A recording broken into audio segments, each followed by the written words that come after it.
colder than a witch's teat. How very callous of Leandra to inter her only sister in a barren tundra for eternity. Ikara, you're all right? The ice, King Boreas, and your sister. What a frigid hell you've endured. And yet not even a frigid hell like this could induce you to put on a shirt, could it, Ahu? My old friend, surely I have you to thank for my salvation. That honor goes to a pair of talented source hunters, actually. If not for their efforts, I'd be quite uselessly prowling around your prison still. Then perhaps I ought to address my savior directly. Source Hunter, is that the masquerade? Well, what a motley crew we are. Isn't there somewhere a bit warmer we might discuss matters? Ah, yes, of course, of course. Do pardon me. I didn't mean to imply you were very clearly eternal beings in the guise of minor mortals. Not at all. Please, let's do carry on. Oh, yes, I suppose I am. But I do prefer my given name. Ikara, that is. Charmed.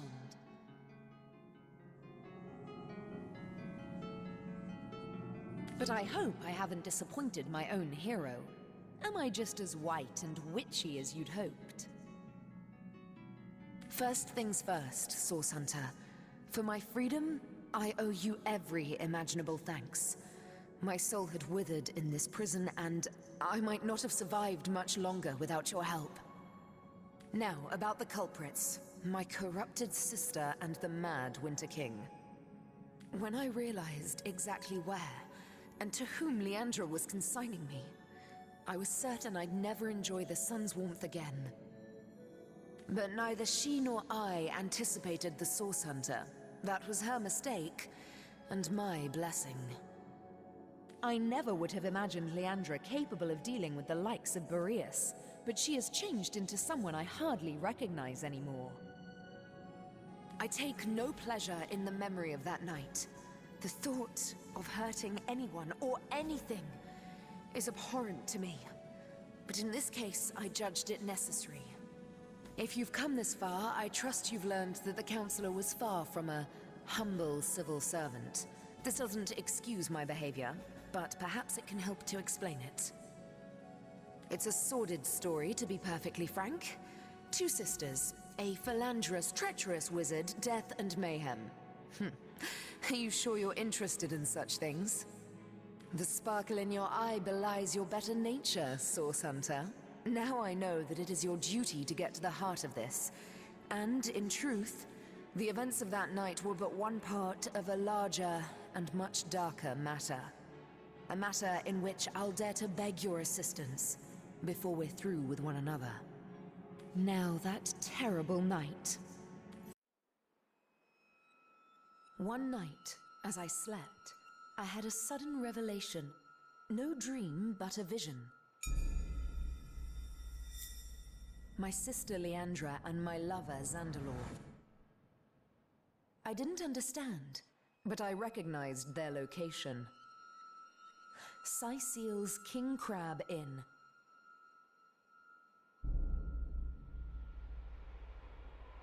I arrived and looked through their window, but inside, everything was wrong.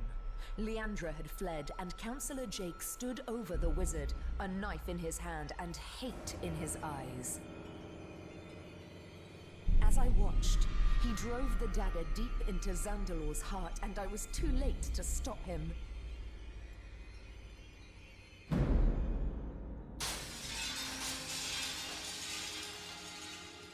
In that moment, I broke. I saw before me not a man, not even a beast, but evil incarnate. And I used Source to slay him. On the floor lay Zandalor. In my hands, I held Jake's life force. I had sworn never to use Source, but I couldn't walk away. And so I did the unthinkable. I used the Counselor's life to save Zandalor's. He was alive, but only just. Betrayal. Murder. Source. We were all of us guilty now. If you were any other Source Hunter, I suppose you'd strike me down where I stand after that terrible admission. Fortunately for us both, you are no other Source Hunter. My own little sister, if you can imagine it. She was always the more ambitious, the more exacting of us, and she had no fear of the darkness that so often accompanies Source. Her collusion with King Boreas in imprisoning me here confirms my worst fears. She is planning something far greater than I could have anticipated. For this reason, and with a heavy heart, I must ask you, Source Hunter, to find out how far exactly Leandra has become entwined in the dark arts. I hate to extend my own invitation, Source Hunter, but I believe I ought to accompany you to Zigzax's hideout. Presumptuous, yes, but I'd recognize the imp's essence just about anywhere. Both he and you must learn more about the darkness that has extended itself into our dearest Rivellon. And I believe I know where we must begin. Ah, but unless that's a bear flailing through the threads of time, I do believe Master Zigzax is on his way. Make way, Source Hunter, landing in 3, 2... Hunters, you've done it! Ikara is free! Ah, what good it does my impish heart to see her safe and bright as ever! We have much to discuss. Come one and all to the end of time. A spot of something warm and the soft glow of the tapestry ought to do us all a bit of good, Ikara, now, if we're done playing hide and seek, let's not waste a jot more time. Oh, I just can't wait to pick your every synapse. After you, Master Zigzax.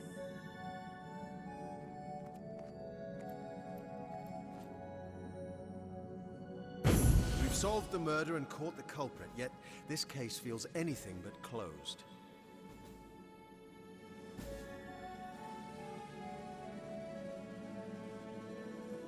There's more to this crime than simple fact. Killing a killer is hardly the same as killing an innocent, after all. We'll have to learn more before we can assess Ikara's true guilt in this matter. Fortunately, she seems quite eager to tell us more about this entire dark affair.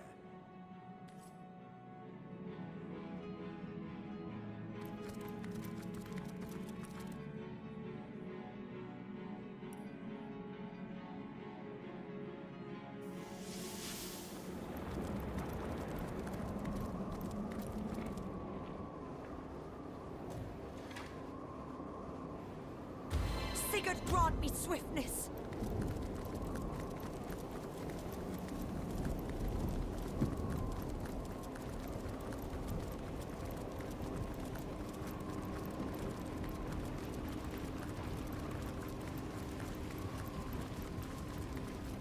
Such tragedy.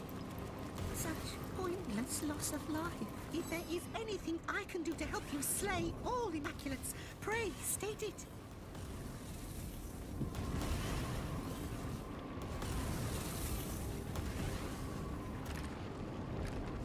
The only way to get in that I know of, things of night we were surrendered. Some of us rebelled and ran. Of course we did.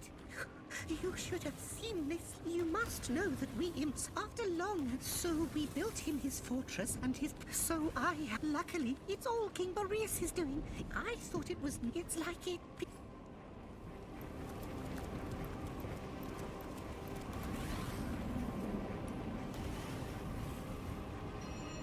My blood turns to ice within my veins.